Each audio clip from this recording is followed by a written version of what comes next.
হরে কৃষ্ণ। মহাপ্রসাদে আপনাদের স্বাগত। কেমন আছেন আমার প্রিয় বন্ধুরা? ভগবানদের শৃঙ্গার করে আরতি করে নিলাম এবং ভগবানের জন্য মহাপ্রসাদে আজকে বানাবো একটা স্পেশাল মেনু। এটি অন্য একটি রাজ্যের খাদ্য, তাও আমি আমার স্টাইলে এখানে বানিয়ে আপনাদের দেখাবো। এখানে আমি 2 কাপ আটা নিয়েছি, এটা গমের আটা। এখন এর মধ্যে 1 চিমটে লবণ দেব সামান্য জোয়ান। এই সমস্ত কিছু দিয়ে এর মধ্যে আমি এখন দেব আম তেল 1 চামচের মতো দিয়ে খুব ভালো করে অল্প অল্প জল দিয়ে আটাটা এখন আমি একটু শক্ত করে মেখে নেব। প্রথমে সমস্ত মিশ্রণগুলো আমি খুব ভালো করে হাত দিয়ে মিশিয়ে নেব।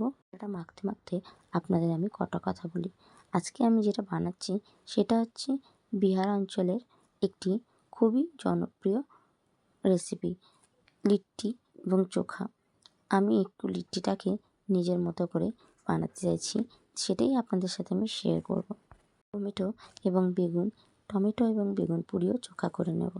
আপনারা দেখতে থাকুন আমি কিভাবে এই পুরো প্রসেসটা করি। আটাটা আমি এইভাবে দেখে দেখে একটু শক্ত করে করে মেখে নেব এবং আটা মাখা হয়ে গেলে আমি ঢাকা দিয়ে আধ ঘন্টার জন্য রেখে দেবো। ফিরে এলাম আধ ঘন্টা পরে। আটাটা অনেকটাই নরম হয়েছে।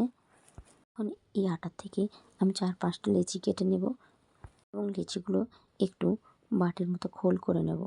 এখানে আমি এখন নিয়েছি 1/2 কাপ ছাতু, দেব অল্প সামান্য লবণ, আর এর মধ্যে আমি এখন দেব টমেটোর বীজ বের করে রাখা টমেটো কুচানো, ধনেপাতা কুচি এবং কাঁচা লঙ্কা কুচি। এখন আমি এর মধ্যে দেব অর্ধেক ছোট একটা গ্রেট করা আলু, আর দেবো আমি এখানে 1 চামচের মতো আমের আচার।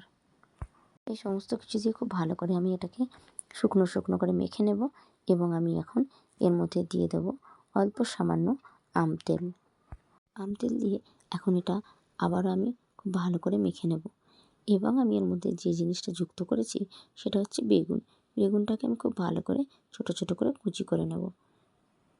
এখন এই বেগুনটা এর মধ্যে আমি দিয়ে দেব, দিয়ে আর একটু শুকনো করে মেখে নেব এবং আমি যে আটার লেচিগুলো করে রেখেছিলাম গোল গোল, এর মধ্যে এই পুরটা দিয়ে খুব ভালো করে ভরে গোল গোল করে সিল করে বন্ধ করে দেব।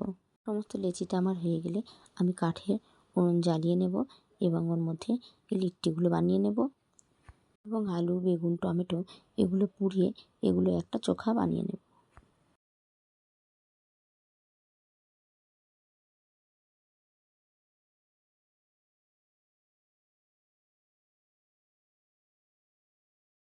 কাঁচা লঙ্কা, সর্ষের তেল, ধনেপাতা দিয়ে আমি চোখাটা খুব ভালো করে মেখে নেব। বেগুন আর টমেটো পোড়ানো হয়ে গেছে, আলুও পোড়ানো হয়ে গেছে। এখন আমি এই গনগনে আঁচের মধ্যে দিয়ে দেবো লিট্টিগুলো। লিট্টি চোখা রেডি হয়ে গেছে। এখন ঠান্ডা হলে তুলসী পত্র দিয়ে আমার প্রিয় লাডলি কাকুকে ভোগ নিবেদন করব। বিহার প্রদেশের রেসিপি আমি বাংলা স্টাইলে বানিয়েছি। আপনাদের কেমন লাগলো আমাকে প্লিজ কমেন্টে লিখে জানাবেন।